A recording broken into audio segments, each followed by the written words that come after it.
In the early 1960s, two high school classmates in South Carolina, named Carol and Reggie, fell in love with each other. Every day in the halls, they'd hold hands and they'd laugh with each other and whisper to each other, and then outside of school, they were inseparable. But despite their seemingly perfect relationship, it didn't last long. They both had different ideas about what the future should hold, and so after graduation, they broke up. Reggie went on to join the US Navy, where he served for a number of years all over the world. He would at one point get married, but that marriage would end quickly, and then after he got out of the military, he got a job at a railroad back at his hometown in South Carolina. As for Carol, after graduation, she got married and divorced too, twice actually, but it was her second failed marriage that nearly killed her. On February 18th, 1987, Carol was living with her 10-year-old daughter Rhonda in South Carolina when her estranged second husband came up to the door and knocked. Carol opened the door and her ex-husband drew a gun and shot her 6 times in front of her daughter before turning around and fleeing. The police would later find his body inside of his car on the side of the road. He had shot himself. As for Carol, the doctors were able to save her life, but the injuries she sustained from the attack were crippling. She was blind in one eye and she had chronic pain, and so her young daughter had to start taking care of her full time. Over the next 8 years, Carol steadily improved and regained some of her independence, but in 1995, she had a huge setback. She started feeling ill, and so she went in to see a doctor, and the doctor did a blood test, and they discovered she had liver cancer. It would turn out the blood that was given to her after the attack that had been transfused into her body to save her life, it had been tainted with hepatitis C. And so she got hepatitis C without realizing it, and because it had been untreated, it led to liver cancer. Rhonda remembers when her mother came home after being given this terrible news, she just sat down and was silent for a minute, and then she just kind of muttered to herself, "I just can't get away from this man. He's killing me all over again." But despite being dealt such an unfair hand in life, Carol was determined to not let her injuries or her illness define her. And so she went out looking for a job that could accommodate her physical limitations, and she found it. She was hired as a part-time customer service rep for a television cable company. She was very happy about this job and very proud of it because it was the first time she was working after the attack, and so for once it felt like her life was going back to normal again. A few years later, in 2000, when Carol was working at the cable company, her phone rang and she answered it the way she answered every other call, but the voice she heard on the other end, she immediately recognized. He introduced himself as Reggie Sumner, and so Carol asked him, "Are you the Reggie Sumner from 1962 at Garrett High School in South Carolina?" And he said, "Yeah, that's me." And Carol said, "I'm your ex-girlfriend. We dated in high school."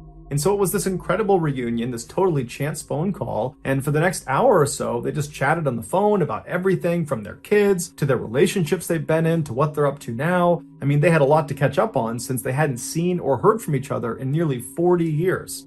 And so before they hung up, they realized they lived near each other, and so they made plans to get together in person. Rhonda would say her mother, when she came home that night, was like a 16-year-old girl all over again. She talked endlessly about how great Reggie was and how good-looking he was and how excited she was about their upcoming date. And so a couple of days later, Carol and Reggie have this date, and when Carol comes home, Rhonda would say it was obvious her mother had fallen head over heels in love with Reggie all over again. And luckily, Reggie had fallen in love with Carol too, because less than 6 months later, they got married and became Mr. and Mrs. Sumner. Within a year of their marriage, they decided to sell their home in South Carolina and move to Jacksonville, Florida to retire. Even though caring for her mother for all those years had been quite difficult for Rhonda, she said she was very sad to see her mother go, but at the same time, she was really happy for her because it seemed like she had found the one. Over the next couple of years, Rhonda stayed in touch with her mother, speaking to her almost every single day on the phone. But in July of 2005, Rhonda's mother stopped answering her phone. At first, Rhonda wasn't that concerned, but after 24 hours of not hearing from her mother or from Reggie, she did get concerned. Because even though Reggie was able to care for Carol, he wasn't in the best shape himself. He had debilitating diabetes, and he had recently broken his leg, and so was largely confined to a wheelchair. And so if they were to leave their house for an extended period of time, they wouldn't do it without asking for help from Rhonda. And so over the next couple of days, Rhonda incessantly called her mother and called Reggie, but she never got through to them. And so finally, after almost 72 hours of not hearing from them, she decides to just hop in her car and drive the 4 hours to Jacksonville to check on them personally. When she got there, she saw her mother and Reggie's car was not in the driveway like it normally would be. And so Rhonda went up to the front door and she knocked and she's yelling for her mom, but nobody's coming to the door, even though lights are on inside the house. And so Rhonda eventually tries the handle of the door and it's open. And so she opens it up, she steps inside, she yells again for her mom and for Reggie, but no one yells back. And then she sees their beloved dog, Mikey, that they brought everywhere with them, was still in the house. And so she's thinking, where would they have gone without bringing Mikey? And so Rhonda continues to walk through the house into the kitchen, and when she gets there, she sees on the table are 2 plates of food where the food looks like it's a couple of days old, and it's just sitting on the plate like they had been eating it and then just abandoned it there. And then in the sink are all these dirty dishes, and then on the stove are half-cooked pots of food. And Rhonda knows her mother is an extremely tidy person, and she never would have left her house with dirty dishes and food out on the table. And so red flags are going up for Rhonda, but what ultimately sealed the deal for her was when she turned and looked on one of the counters, she saw the cell phone that Reggie and Carol shared was still sitting there along with Carol's purse, and then next to that was both of their medications, which was Reggie's insulin and Carol's liver cancer medication, both of which were life-saving and needed to be taken every single day. There's no way they would have left the house without those things. And so Rhonda immediately calls the Jacksonville Police Department and she files a missing person report. And before long, the missing couple's story is all over the news and all of the networks are asking people if they have information to come forward. But no one came forward. And so the only lead the police had was to track down the Sumner's car, which was missing from their driveway when Rhonda showed up at their house. So the police shared the description of their vehicle all across the state, and very quickly they got a hit. The car had been found abandoned in a Florida town about 1 hour west of Jacksonville. It had been parked in this semi-forested, very secluded area off of a dirt road, and there was nothing inside of it, but they saw the battery had been taken out, leading some of the officers to speculate that perhaps the Sumners really had just driven away from their home without telling anybody and then ran into car troubles. But that theory would quickly be thrown out the window when 5 hours later, the Jacksonville police received a very strange phone call. The man who called in said he was Reggie Sumner, and he said he had seen the news about him and his wife being missing and that was just totally not true, that in reality they had left, but they were just fine and they'd be back soon. The police are immediately suspicious of this person. They don't think it's Reggie Sumner because, for one, he sounds like a young man and Reggie is a 61-year-old, and so the voice didn't really line up. And just the way he was talking about this disappearance like it was no big deal, that also just didn't really make sense. And so one of the officers asked Reggie, "Are you with your wife, Carol?" And he said, "Yep, I'm with her, here she is." And so a woman hops on the phone who says she's Carol Sumner, but she sounds far too young to be Carol Sumner, who's 61. This sounds like a 18, 19, 20-year-old girl. And she too just reiterates that everything's just fine and they've gone out for a couple of days, there's nothing to worry about, and you police can stop looking for us. And so after this call ends, the police at this point are convinced that this simply cannot be Carol and Reggie. But to make sure, they call in Rhonda and they have her listen to the recording of this conversation with the so-called Reggie and Carol. And right away, Rhonda says, "That's not my mom and that's not Reggie." And so at this point, the police assumed that these two people who called in pretending to be the Sumners probably had something to do with the disappearance of the real Sumners. And so while they waited for the trace on this phone call to come back, which would give them information about who was calling and from where, the police decided to investigate another angle. The police looked at the Sumners' bank statements and they saw their bank card had been used at an ATM in South Carolina after the Sumners had been reported missing. And so they called that bank and they asked for the CCTV footage from that ATM. And when they watched it, they saw that it was not Carol or Reggie Sumner withdrawing funds. It was some unknown man in his early 20s. Right after this discovery of this unknown man, the trace from the phone conversation with the imposter Sumners came back, except it was tied to a fake name at a fake address. So that wasn't helpful to the police in their investigation. However, when they went through this cell phone's call logs, which they got with the phone trace, they saw whoever owned the cell phone had recently placed a call to a car rental company in South Carolina. And so the police call this car rental company and they speak to the manager and they're able to figure out that somebody using this cell phone number had indeed called and had rented a car, and the car they rented matched the description of the car the unknown man was driving in the ATM surveillance footage. But this car had been rented to a woman. Her name was Tiffany Cole. The rental company told police that all of their cars had satellite tracking information built into them. And so police were able to use that information to track Tiffany's rental car to a motel in South Carolina. The initial thought was that maybe the Sumners are being held against their will in this motel. And so very quickly, a police force was organized, and on the morning of July 14th, so 6 days after the Sumners were listed as missing, they arrive at this motel, they go to the front desk, they find out what room Tiffany is in, they get the key, and they go up and they open the door. The Sumners were not inside. Instead, there were 3 young adults sitting there. It was 24-year-old Tiffany Cole, her boyfriend, 23-year-old Michael James Jackson, and his friend, 19-year-old Alan Wade. Also in the room were dozens of bags of recently purchased merchandise, like computers and video games and clothes and perfume. And also they discovered the key to the Sumners' vehicle and Reggie Sumner's prized coin collection. The police brought all 3 back to the police station and put them in separate rooms to be interrogated. At this point, it was obvious to police that these 3 had something to do with the Sumners' disappearance. They had all these things in the room that tied them to the missing couple. And so now the police, as they interrogated them, it was not so much about connecting them to the Sumners as much as it was about helping them find the Sumners. At first, all 3 of them either didn't talk or were totally uncooperative. But under intense questioning, Tiffany cracked a little bit. She said that they had robbed the Sumners, but nothing more. They didn't do anything else besides rob them. And there had been a 4th person involved in the robbery, 19-year-old Bruce Nixon, who was friends with Alan Wade. Bruce lived nearby, so the police quickly rounded him up and brought him in for questioning, and unlike the other 3, Bruce immediately caved. And the story he told about what happened to the Sumners brought many of the police that were involved in this investigation to tears. He said it all started with Tiffany. Tiffany used to be neighbors with the Sumners back when they still lived in South Carolina. Tiffany had a pretty rough upbringing, and her father was permanently sick. And so the Sumners kind of took her under their wing and looked after her and built a very close relationship with her and kind of treated her like she was one of their daughters. Anything she needed, if she needed money, food, anything, they would give it to her. For example, in 2001, right before they left for Florida, they sold a car to Tiffany, but they sold it for basically nothing because they knew she didn't have any money and she really needed a car. 4 years later, in June of 2005, Tiffany was partying in Jacksonville, Florida with her new boyfriend, Michael James Jackson, when they got kicked out of the house they planned on staying in for the night. And so now they don't have a place to stay, they don't have any money, and that's when Tiffany remembers the Sumners had moved to Jacksonville and they would always help her out if she needed anything. And so the 2 of them drive to the Sumners' house in the middle of the night, they haven't called them, and they just knock on the door, totally uninvited. And Carol comes to the door, and when she opens it, she sees Tiffany, and immediately she's like, "Oh my goodness, I haven't seen you in so long. Come in, come in. Who are you? Oh, Michael, great to meet you. Come on inside, I'll get you food. We'll get you fed. What do you need? What can we do for you?" And so that's when Tiffany explains to them that their plans had kind of fallen through, and they didn't have a place to stay that night, and would it be possible to stay with them?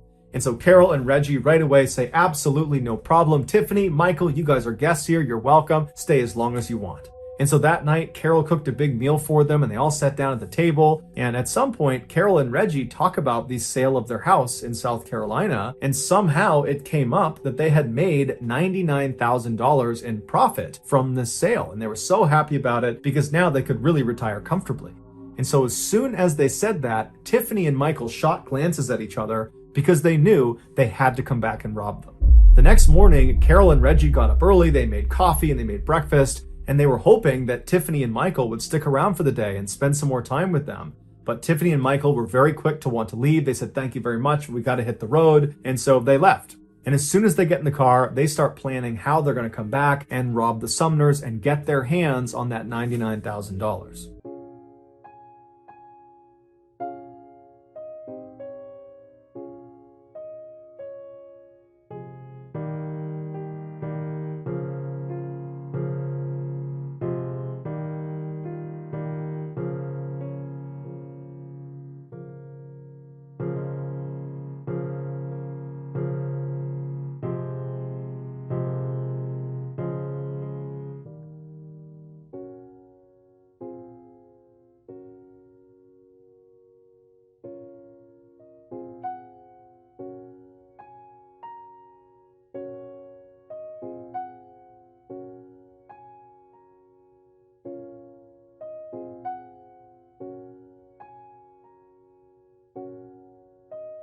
One month later, on the evening of July 8th, after all robbery preparations have been made, Bruce Nixon and Alan Wade show up at the Sumner house and they knock on the door.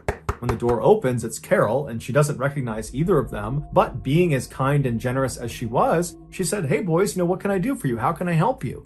And this was exactly what Bruce and Alan were expecting based on what Tiffany told them. She said this couple would be very easy to exploit. And they tell her that their car had broken down and they needed to use her phone. And so she's a little bit skeptical, but ultimately she says, "Sure, come on in." And so Bruce and Alan go inside the house, the door shuts behind them, and as soon as it does, one of them draws a fake gun that looks very real and pointed it at Carol, while the other one began tying her up with cord and with duct tape. And so Carol begins screaming and making a bunch of noise, and Reggie, who's in the garage out of sight, he hears her. He comes running in to see what's going on, and he sees these two men who immediately attack him, and Reggie's got a broken leg, and he's already pretty weak and frail, and so he doesn't put up much of a fight. And before long, he and his wife were all taped up and restrained on the couch, and they were having duct tape wrapped around their heads until everything was covered except for a slit underneath their nose so they could breathe. And so with the couple completely under control and at the mercy of their captors, one of the men texted Michael, who was down the road with Tiffany inside of Tiffany's rental car, and the text just said, "All clear." And what that meant was Michael could now come up and help them rob the house.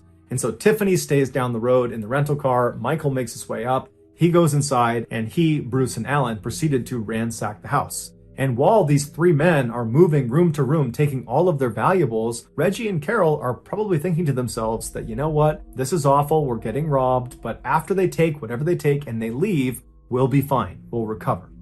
But when these three men finished taking all of their valuable items, they decided that they would also take Reggie and Carol.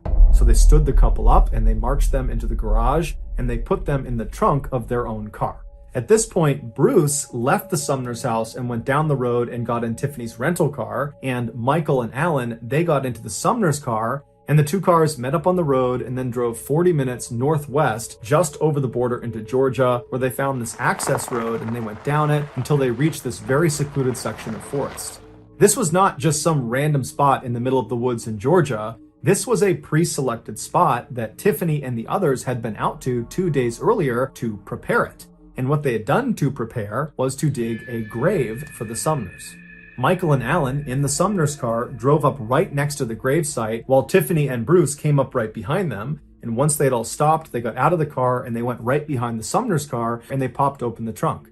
It's believed the temperature inside of that trunk was well over 100 degrees. And so Reggie and Carol were sweating profusely, and the sweat had caused their restraints to slip off their wrists and slip down off their face. And so the two of them were found holding on to each other and crying and praying.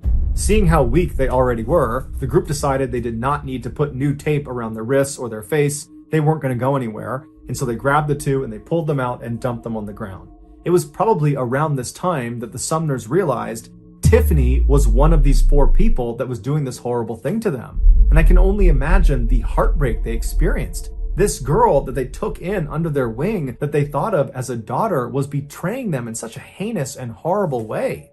But there was no time to feel upset about it, because as soon as they were dumped on the ground, Michael grabbed Reggie and kind of threw him over to the side and said, "Sit down, don't move, or I'm going to kill you and your wife."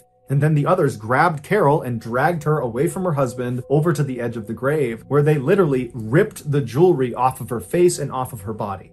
And then after all the jewelry was gone, they pushed her into the grave. Then they walked over to Reggie and dragged him over and threw him in with his wife. As soon as the couple was in the grave together, they repositioned themselves so they were both sitting up, one in front of the other, with Carol behind Reggie, and she threw her legs and her arms around Reggie, just kind of clutching onto him, and she buried her head into his back and she began crying. The original plan, apparently, had been to take the Sumners and put them in this grave and pretend like you were going to do something to them to scare them into giving up all of their information, all of their banking information, and anything else that was valuable. And it worked. And so as Carol is crying into Reggie's back, Reggie is pleading with the group. He's pleading to them, "Let me give you everything I have. Whatever you need, it's yours." And so Michael said, "Give me all your ATM bank card numbers, give me your PIN numbers, everything." And so Reggie did. He gave him all the information he could possibly give to him. And then, for some reason, despite the fact that at this point, the group has taken everything of value from this poor couple, they have extracted all the valuable information they could possibly get from them. Despite that, they decide that that's not enough. They need to kill the Sumners. And they need to kill them in the worst way imaginable. They need to bury them alive. For hours, the group slowly, shovelful by shovelful, filled in this hole with Reggie and Carol sitting at the bottom begging for their lives. But the group didn't care at all. They just kept shoveling dirt down on top of them until the dirt and mud had gotten up to their necks, and the weight of the dirt was pressing in on their chests and was making it really hard to breathe. And so as Carol and Reggie are feeling this happening to them, they can feel themselves being crushed under this weight. Their cries for help become more and more desperate, but more spaced apart because their breathing at this point is so labored, it's so hard to get a full breath that they're conserving their air at this point. And then at some point, as the dirt crept closer and closer to their mouths, they had to tilt their heads up to try to get a good breath of air. But when they did that, they began shoveling dirt directly onto their faces, causing them to choke and gag. They're inhaling this, and it's becoming nearly impossible to catch a breath. They're dying at this point. And so finally, another layer of dirt was thrown on top of them, and they disappeared under the soil. But their sounds didn't go away. They continued to whimper and make sounds as more and more dirt was put down, until finally they had filled in the hole, and they began packing the dirt down with the backs of their shovels. And they could hear underneath the soil still the sounds of this couple dying. This was a slow and horrible death. After the killers were done, they left the site and they took the Sumner's car and they dumped it in Florida, where it was ultimately found. And then they all piled into the rental car. They went to an ATM and pulled some of the Sumner's money out, and then went on a spending spree. During that spending spree, Tiffany would pose for several pictures in the back of the rental car. In these photos, Tiffany is all smiles and clearly having a wonderful time, despite the fact that literally just hours earlier she had killed the very people who had taken her in and treated her like a daughter. If you want to see those pictures, just Google the words Tiffany Cole celebrating. After their autopsies, the medical examiner explained that both Reggie and Carol had dirt packed into their nose, into their mouths, in their throats, in their stomach, and in their lungs, meaning their actual cause of death was being buried alive. In exchange for telling investigators what happened and for leading them to the gravesite where the Sumners were, Bruce Nixon was spared the death penalty and given a life sentence. As for Michael, Allen, and Tiffany, they were all sentenced to death. Thank you for listening.